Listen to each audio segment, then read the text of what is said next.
नमस्कार और स्वागत है। आज हमारे हाथ जो स्रोत लगे हैं वो मल्ली और वल्ली नाम के दो भाई बहनों की गर्मियों की छुट्टियों की एक कहानी है। लेकिन ये सिर्फ एक यात्रा की कहानी नहीं है।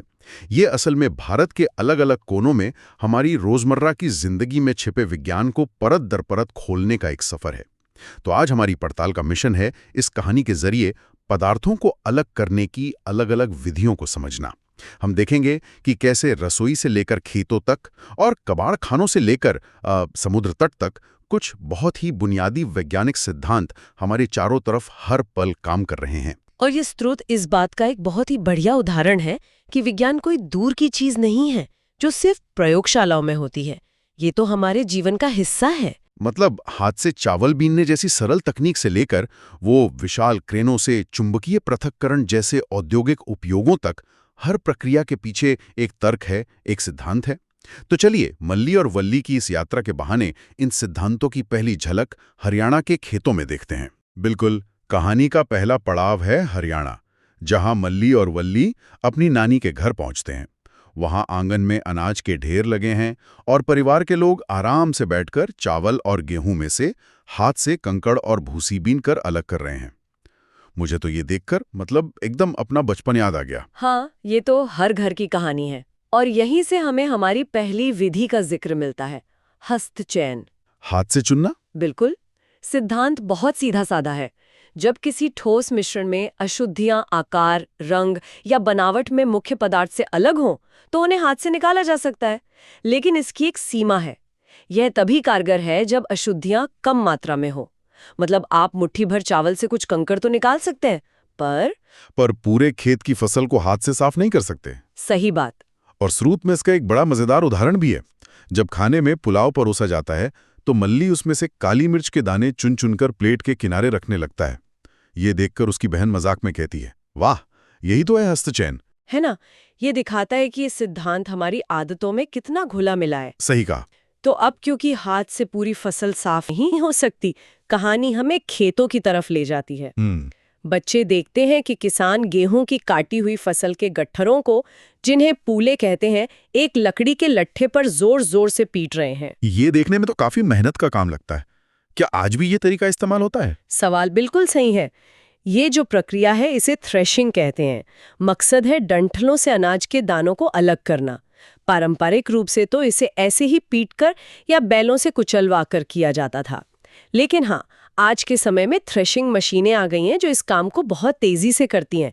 और दिलचस्प बात यह है कि ये मशीनें अक्सर थ्रेशिंग के साथ साथ अगला कदम यानी उसाई का काम भी कर देती हैं। अच्छा, तो थ्रेशिंग के बाद भी अनाज के दाने भूसी के साथ मिले रहते हैं।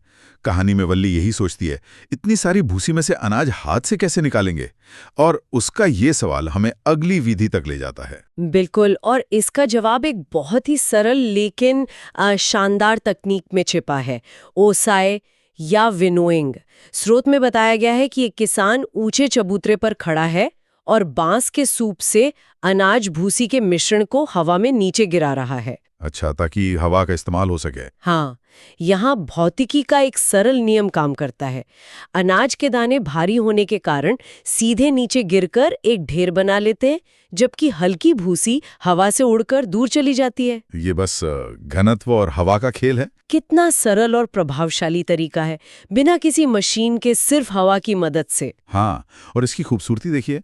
कबीर का एक प्रसिद्ध दोहा है, अरे वाह! साधु ऐसा चाहिए जैसा सूप सुभाए, सार सार को गही रहे, थोथा दई उड़ाए। मतलब जैसे सूप अच्छी चीज यानी अनाज को रख लेता है और बेकार भूसी को उड़ा देता है, वैसे ही एक गुणी व्यक्ति को सार ग्रहण करना चाहिए। वाह, क्या खूबसूरत कनेक्शन है विज्ञान और दर्शन का।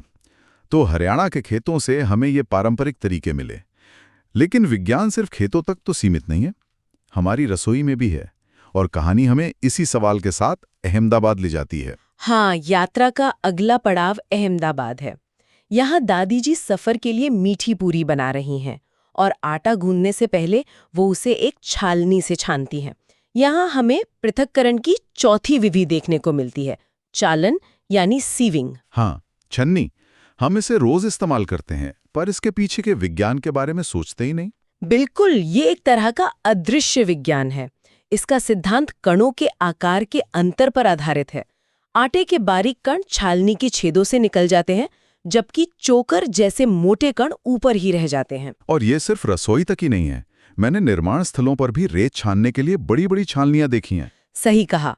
और यही सिद्धांत बड़ी बड़ी फैक्ट्रियों में भी इस्तेमाल होता है। बुनियाद वही रहती है। कमाल है। अच्छा, अब अहमदाबाद में बच्चे साबरमती आश्रम घूमने जाते हैं।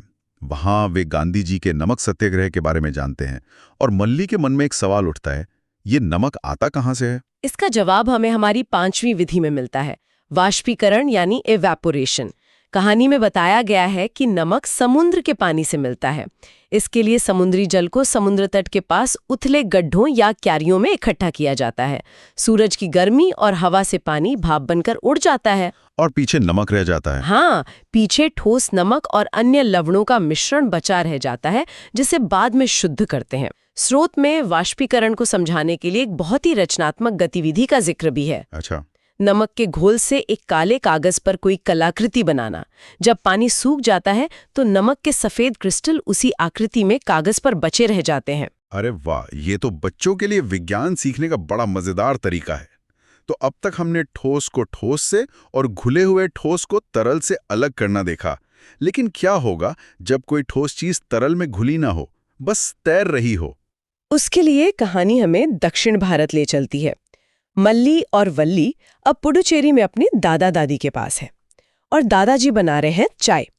और चाय बनाने की इस एक प्रक्रिया में हमें पृथक्करण के 2-3 विधियां देखने को मिलती हैं। दादाजी बताते हैं कि चाय बनाने के बाद अगर बर्तन को कुछ देर बिना हिलाए छोड़ दें तो भारी चाय की पत्तियां अपने आप तले में बैठ जाती हैं। अच्छा, इसे क्या कहते हैं? इस प्रक्रिया को अवसादन या सेडिमेंटेशन कहते हैं। इसके बाद वो ऊपर की साफ चाय को सावधानी से दूसरे कप में डाल सकते हैं।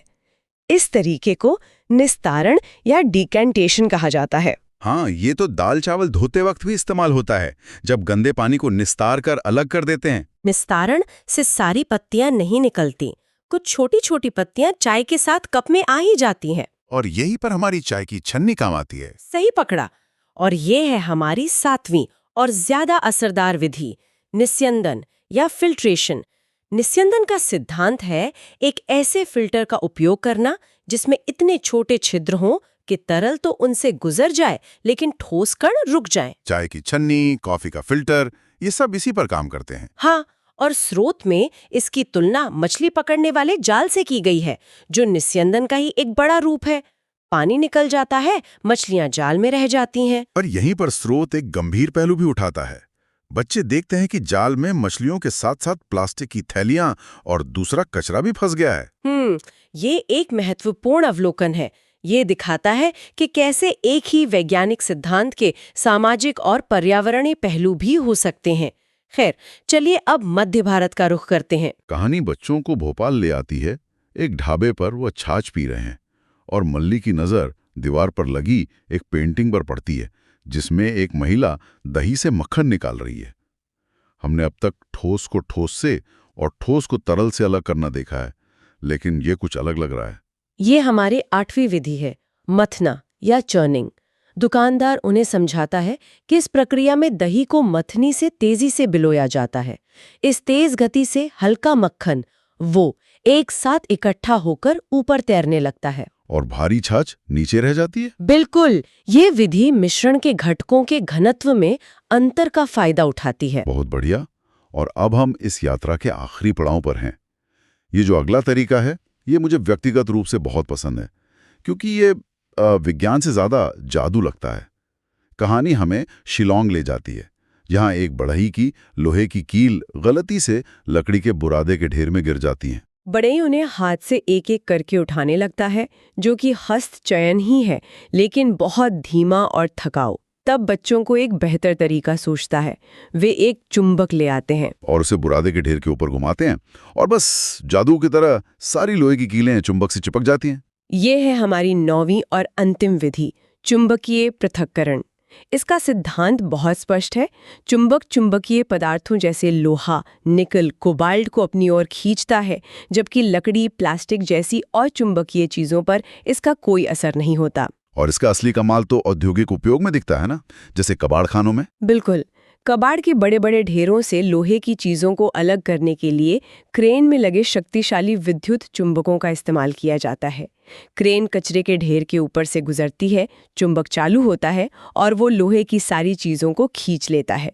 एक छोटे से चुंबक से लेकर एक विशाल क्रेन तक सिद्धांत वही रहता है। तो इस तरह मल्ली और बल्ली की ये भारत की यात्रा असल में विज्ञान के व्यावहारिक पाठों की एक गहरी पड़ताल बन गई। उन्होंने अपनी आंखों से देखा कि कैसे चावल बीनने जैसे साधारण काम से लेकर नमक बनाने और धातु को रिसाइकिल करने जैसे बड़े उद्योगों तक ये 9 अलग-अलग विधियां हर जगह मौजूद हैं। और इन सभी विधियों का सार ये है कि ये मिश्रण के घटकों के गुणों में किसी न किसी अंतर का लाभ उठाती हैं। चाहे वो अंतर आकार में हो, जैसे हस्तचयन और चालन, या वजन और घनत्व में हो, जैसे ओसाई अवसाधन, या फिर अवस्था परिवर्तन में हो, जैसे वाष्पीकरण। बिल्कुल, या फिर किसी अनोखे भौतिक गुण जैसे चुंबकत्व में हो। ये स्रोत हमें अपने आसपास की दुनिया को सिर्फ देखने के लिए नहीं, बल्कि एक वैज्ञानिक नजरिए से समझने के लिए प्रेरित करता है। सही कहा। और जाते जाते हमारे श्रोताओं के लिए